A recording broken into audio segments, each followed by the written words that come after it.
Just hours before, this northern Kiev suburb of Obolon was the scene of firefights as Russian forces probe the Ukrainian capital. Now the entire city and its residents are bracing and preparing for more.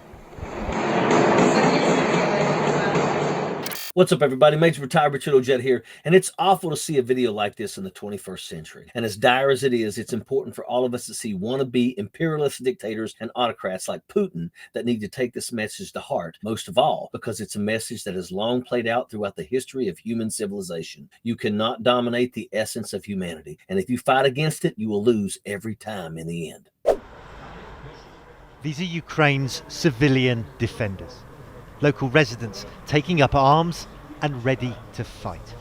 From him. And that's his blood on the ground. This is his blood. One small bullet.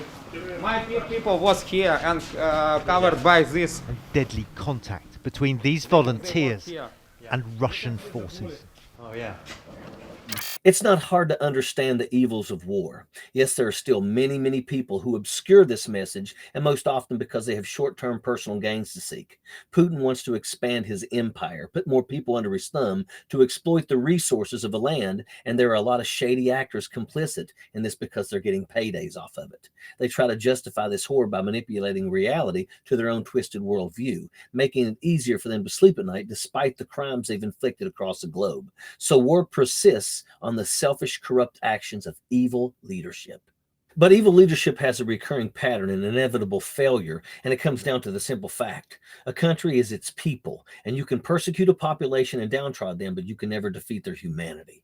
Wipe people away of their greed, their convoluted justifications, and even these conspiracies will eventually turn their back on their evil pursuit of conquering a nation. And Russia is starting to feel the impact of war on those two fronts already.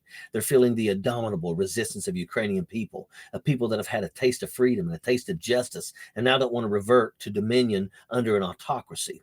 And with strict sanctions, the oligarchs with visions of dollar signs dancing in their heads are opening their wallets this morning to dry dust of worthless rubles.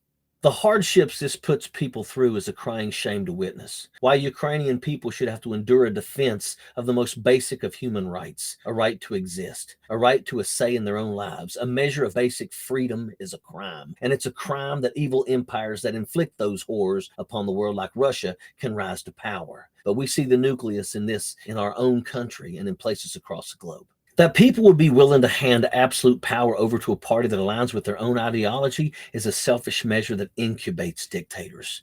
The Republican Party advocates for a continuation of the January 6th takeover to gain absolute power. And I'll go a step further and say anybody who advocates, subverts democracy is already absolutely corrupted, and you do not want to let within 1,000 miles of leadership positions. Don't let the wheels of bloody human history perpetually grind.